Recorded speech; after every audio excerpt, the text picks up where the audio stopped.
Oh, good morning mga Mars. Ayan. Peplex ko lang itong aking bagong investment. Ayan. Ito ay gold. Gold. Ito ay katas ng aking pagtitinda. Maliit lang siya, manipis. Pero syempre, proud ako kasi nakabili ako ng gold kahit maliit lang. Kasi ang gold ay good investment. Habang tumatagal ay tumataas. Kaya yan, bumili ako, ayan. Bracelet yan, ayaw mag-focus. Bracelet yan. Tapos, ayan ay 4.24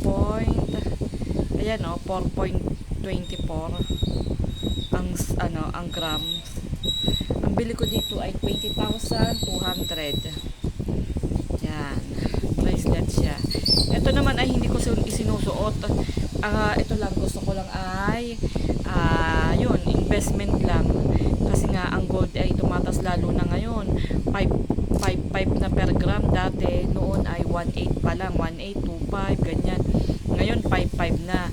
Kaya habang tumatagal ay tumataas ang value ng gold. Yan. Yan. Panlaban yan sa inflation. Kasi ang inflation na yun yung sinasabi na tumataas ang mga bilihin, tapos ito ang panlaban. Kaya ang panlaban dyan ay kailangan mag-invest ka ng tumataas din habang tumatagal. Ayan, katulad ng lupa. Yan, ito the best. Kasi nasusuot mo na na-enjoy mo pa siyang isuot, tapos may pang in case of emergency ka. Di ba? Ayan ay bunga ng aking pagtitinda. Yan. Bumili ako kasi kasi ganito yan. Kapag bumili ka ng gold ngayon, huwag mo agad isasangla. Maghihintay ka pa ng panahon. Kung gusto mo talagang tumubo, kumita sa gold, maghantay ka ng panahon. Hindi yung ngayon ka bibili, tapos isasangla mo agad. Pang lang yan, pang emergency, at saka pang yan. Halimbawa, ikaw ay nagkikipit, kaysa naman sa tumakbo ka sa iyong kaibigan, kapitbahay o kamag-anak, pahihindian ka, ito mabilis mo lang itatakbo to sa sanlaan, kaya ibenta mo mas mahal. Ayan, ang plano ko, bibili pa ako. Pagka kumikita ako, bibili ako ng bibili, pa isa-isa kahit maliliit. Kasi nga, dapat nga noon pa ako bumili dahil mababa pa nga noon ang presyo ng gold. Ngayon ang taas na talaga. Pero siguro mga 5 years from now, baka 10,000 na per gramo. Kaya kung ako sa inyo, mag-invest na rin kayo sa gold. Huwag nyo lang ipapanakaw, ilagay nyo lang sa safe na lugar, dahil pag na one time kayo lang magnanakaw, iyak naman kayo. Kaya ang gagawin nyo, itago nyo sa safe na lugar, yung kayo lang ang makakaalam. At saka yung hindi mananakaw, kasi mahirap na. Tingnan nyo, katulad nyan.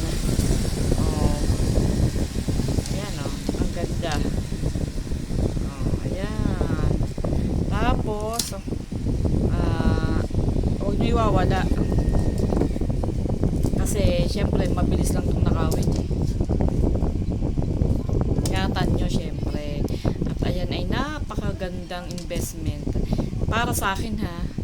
Kasi nga, habang tumataas ang presyo ng gold.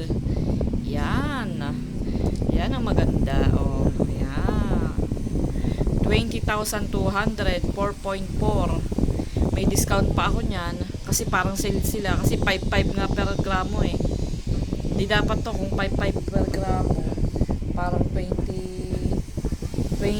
20,200 lang. Hindi naka-discount pa ako ng 1.8. Kasi nga sale sila. Yan. Maliit lang pero ang mahal. Ayan nga pala ay Saudi Gold 18K.